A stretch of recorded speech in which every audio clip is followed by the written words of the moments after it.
grisly, the most gruesome crime scene imaginable. For cops, there's no mystery about who murdered 59-year-old Charlie Taylor. It's Charlie's daughter-in-law, Amanda Taylor, the so-called selfie killer. She actually snapped a selfie right in front of the dead body while she's holding the bloody knife. How did Amanda Taylor and her friend Sean Ball go from party people to natural-born killers? At first glance, Amanda Taylor seems like any other 20-something in America. Piercings, tattoos and endless selfies on social media. Amanda loved to hang with friends like Johnny Roebuck. My wife Mariah was best friends growing up with Amanda. Then I met Rex and we hit it off, said Roebuck. Rex was Amanda's husband. She had a young son, living in Christiansburg, Virginia in the foothills of the Appalachian Mountains. Their love connection was bonded in a lust for blood, a fetish for murder. They were the type of people that liked serial killers, said Roebuck. It's a hobby for some people, I guess. And for Amanda that hobby turned into an obsession. Roebuck says she fantasized about becoming a serial killer. But before Rex could help Amanda achieve her deadly dream, tragedy hit their marriage. Rex hanged himself, a horrible end to a troubled life of opioid addiction. A grief-stricken Amanda blamed Rex's dad Charlie, claiming he helped feed his son's addiction to pills. In my opinion, Charlie caused him to be addicted to them, said Roebuck. I know it was Rex's choice to take the medicine and abuse it, but without a steady supply from his father things could have been different. Amanda soon found another soulmate who shared her vision of hell, Sean Bell. There was never a romance there at all, but you could tell that Sean liked Amanda, and I think Amanda knew that too, said Johnny Roebuck. He was just wanting to do anything to impress her. And in Amanda's sick world, what better way for Sean to impress her than claiming he's a killer? He claimed to be this ex-Special Forces Navy man. He claimed to have been involved in combat and killing in combat, when actually Sean Ball lived a separate life, and none of those things that he claimed were actually true. He was a very shy person, said Montgomery County Sheriff's Captain Robert New. He had portrayed himself to Amanda Taylor as being this person and being like-minded in her desires to carry out a murder spree. Homicide detective Robert New tells Crime Watch Daily that Sean and Amanda worked out their sinister plan with military precision. The two were in possession of weapons, firearms, those had been stolen from a relative's house, and they had already purchased ammunition and magazines for those same weapons, said Captain New. It appeared that they were both in agreement with what was going to occur, and that was going to start with the murder of Charles Taylor. Charlie Taylor, Amanda's father-in-law, the man she blames for her husband's suicide. And how she exacted revenge on Charlie will send chills down your spine. On a spring afternoon in April 2015, Amanda and Sean went to Charlie's ramshackle house in nearby Ironta, Virginia at exactly 3:27 p.m., the number that signifies the birth dates of Rex and Amanda. The murder of Charlie Taylor begins. Amanda starts stabbing. Sean is crushing the man's head with a tire iron. Then Amanda goes in for the kill, plunging the knife deep into Charlie. Amanda stabbed him a bone-chilling 31 times. She wanted him to know that she killed him, and she wanted to feel him take his last breath, said Captain New. She wanted his death to be personal. She wanted to stab him. The crime scene photos show the sheer brutality of the murder, with blood spatter everywhere. On the pictures, the walls, the couch is soaked. We knew what the brutality was from the crime scene we had, and we had a great deal of concern that they were going to continue this killing spree, said Captain New. But Amanda isn't done yet. She did something even more outrageous, taking a picture of herself next to the body and posting it on her social media accounts. She called herself the brunette bomber.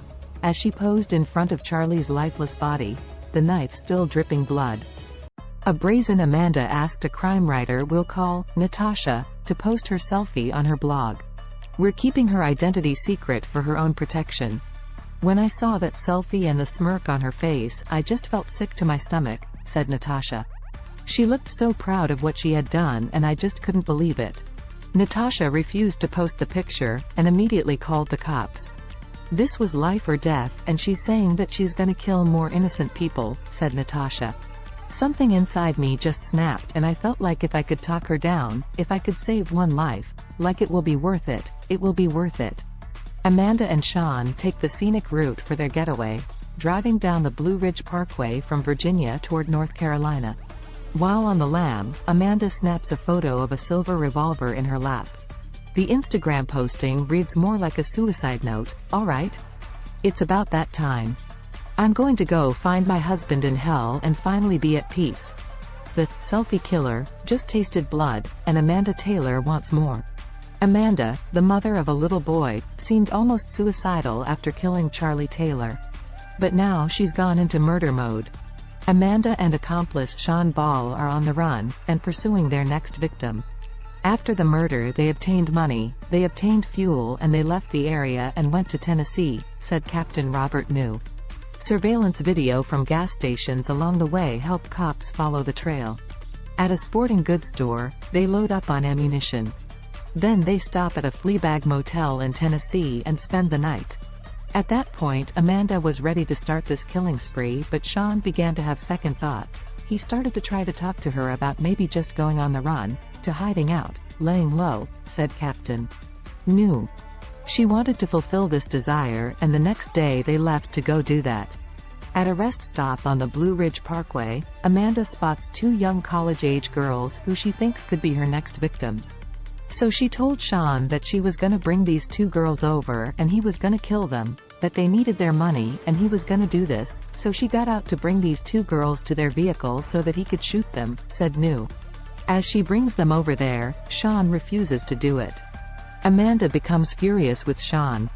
When Amanda saw this made her very, very angry, said New. She got back into the vehicle and drove off, again turned up onto the parkway one more time where she had planned to kill Sean Ball. Now she turns on her accomplice, and it's Sean who finds himself in Amanda's crosshairs. She stopped the vehicle on the parkway, took the revolver, went around to the passenger side where Sean had his eyes closed, said Captain New. She saw a jogger just ahead of her. She aimed the weapon at that jogger and pulled the trigger. This startled Sean Ball awake. She took that weapon and pointed it at him and said, "I want you to know before you die that I used you for your guns and your car, and I hope you die."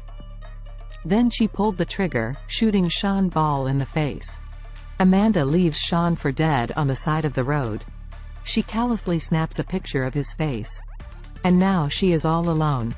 She would call me on a burner phone, she would destroy it, get another one, and in between those calls I would be calling the police and relaying the information that she was giving me, said crime blogger Natasha, who wants to remain anonymous for her own safety.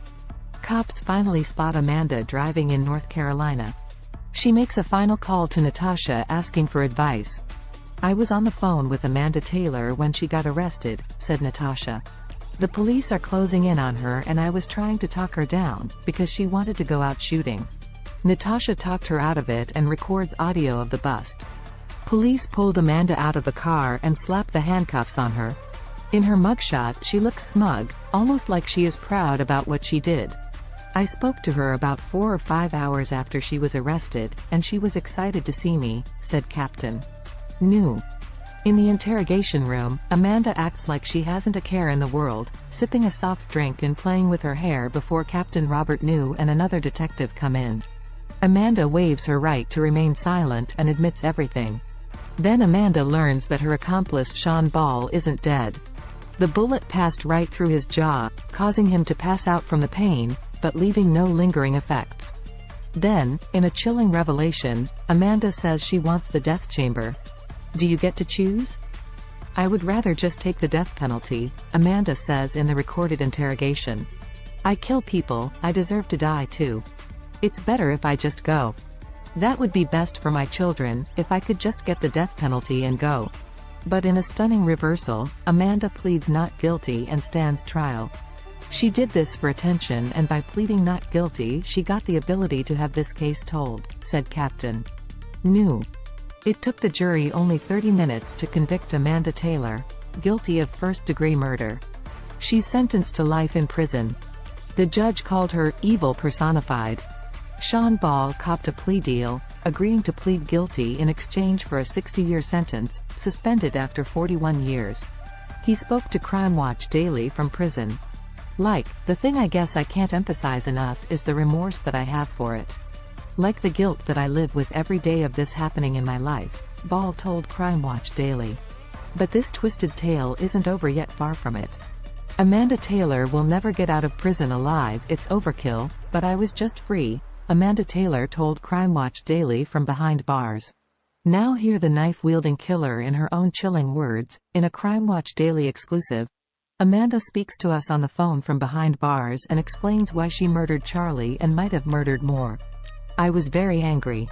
I was very angry that Rex would have done that, but then I got even more angry at his dad, said Amanda. I just wanted him to feel the pain I felt. Amanda says she killed Charlie because she blames him for the death of her husband Rex. She claims he gave Rex opioids that ultimately led to his suicide. Then he brings up Rex again, and that's when I looked at him and I started stabbing him, said Amanda. That's the most alive I since Rex died. I was very happy, said Amanda. I was very happy just to finally get all that built up hate and anger and all those feelings out on. When I stabbed him, I didn't see anything, and he just looked at me and he was like, "What are you doing?" As I was stabbing him, he had reached up and got my hair, said Amanda.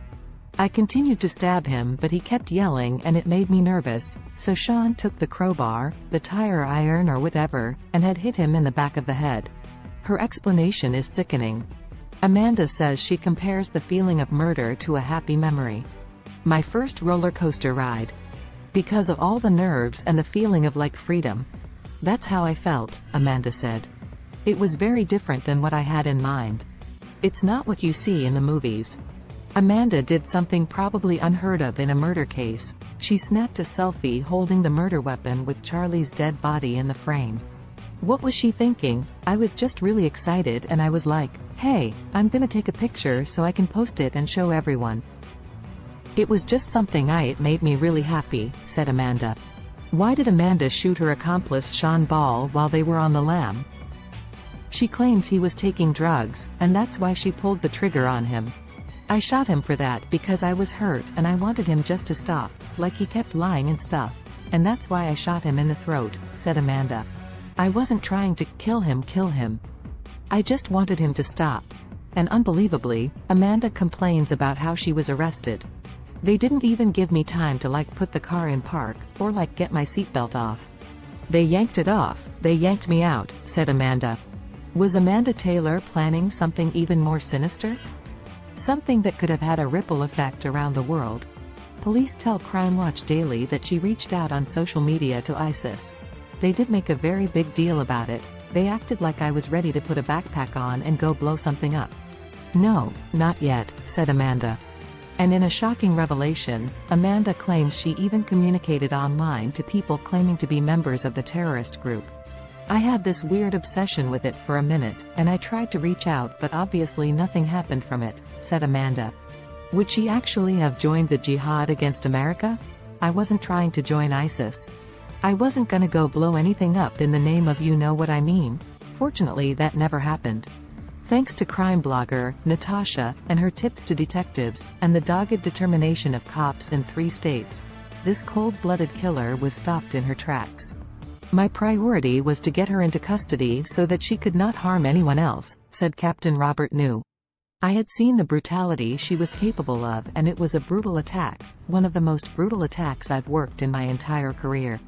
I knew she was capable of doing much more. I have absolutely no remorse for what I did to Charlie Taylor, at all, Amanda told Crime Watch Daily. I did exactly what I wanted to do. Amanda recently appealed her conviction, and lost. She tells us she plans to appeal her sentence to the Supreme Court if she has to. If you like true crime documentaries, then you can subscribe us and help us by commenting your suggestions and sharing.